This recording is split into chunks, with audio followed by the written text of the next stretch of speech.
Hi, my name is Joe Goddard from the band Hot Chip. I'm going to talk about wishing I had written a song called Way Back When by Brenda Russell from a record that she brought out in 1979. It's a disco album. And for me, Way Back When kind of represents the kind of flamboyance and musicality of great disco records. Rhythmically and chordally, like there's a lot going on, there's a lot of information. The kind of chord pattern and the rhythm of the way the chords change is pretty unusual, kind of showy, almost like it could be from a musical. It's quite musically complex. And I associate it with that kind of great Chicago tradition of dance music of Larry Levan and places, clubs and figures like this. Ron Hardy, the Music Box where he used to play in Chicago. I just appreciate it because I feel like it's something that I strive for in my songwriting, but I'm not super capable of.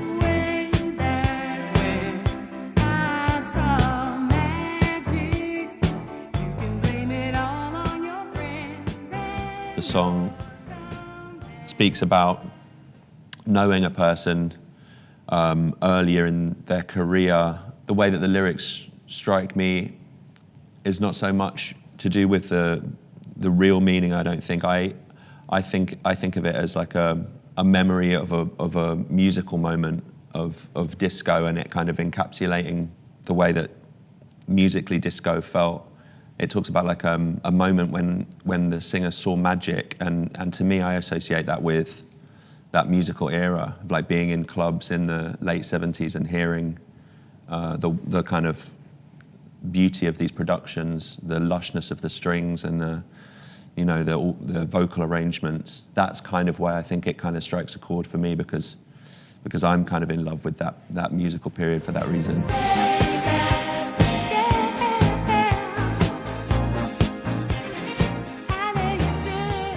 There are ways of working that are very easy to kind of like fall into, and you hear it just everywhere in dance music. Way Back When completely bucks that trend in a really amazing way by having this kind of unusual musical changes that are quite complex and jazzy, but the track still works in a club setting, and that's what essentially I find so great about it, because it takes a kind of musicality that I'm really in awe of.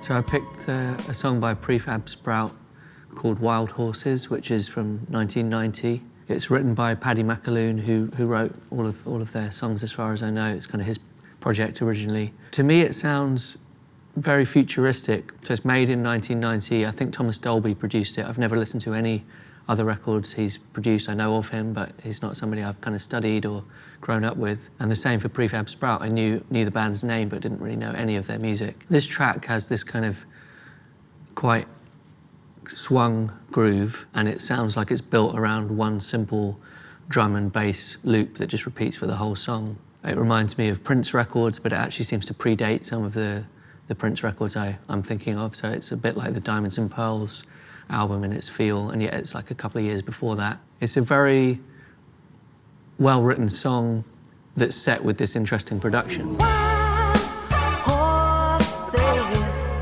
I want to have wild horses, I want to have. You know, you can imagine taking away all the production, the song would still be a really brilliantly written song. It seems to be about somebody who's yearning for something, and they're kind of laughing at themselves for them growing older and not really being able to be in touch with maybe younger people around them. An obsession with somebody that's aware of the fact that you might be beyond their world. It's quite amusing in terms of just cutting himself down. You know, the subject matter is really nicely framed. He just stays within a kind of simple conceit for the song the whole way through. I can connect with it in terms of what he's singing about and where he's coming from, but it's also one of those great pop songs where it doesn't really matter if you don't have to pay attention to the words, because the melodies and the production are so sort of luxurious. It's very much a kind of shiny pop record. The melodies are so sweet and his voice is so beautiful on it, and then there's a lot of depth to it too if you do want to get involved with what he's singing about and how he's constructed it. It's all of that that kind of fascinates me, really. I want extra time.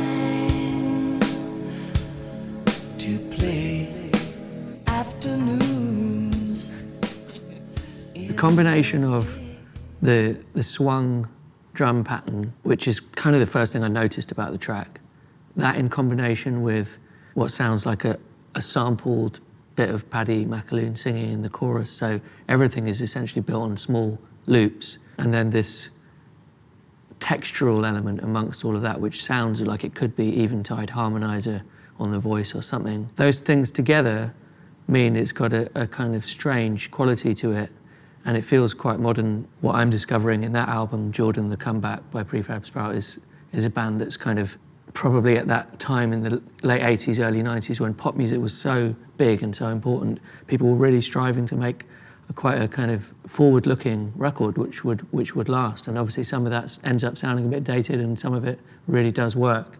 It feels like an exciting time to me to be a songwriter, but to make something that's quite looped sounding and cut up sounding. And that's what kind of interested me when I first heard it. And it's something I just keep returning to, and yeah, I just feel like it's so powerful, really.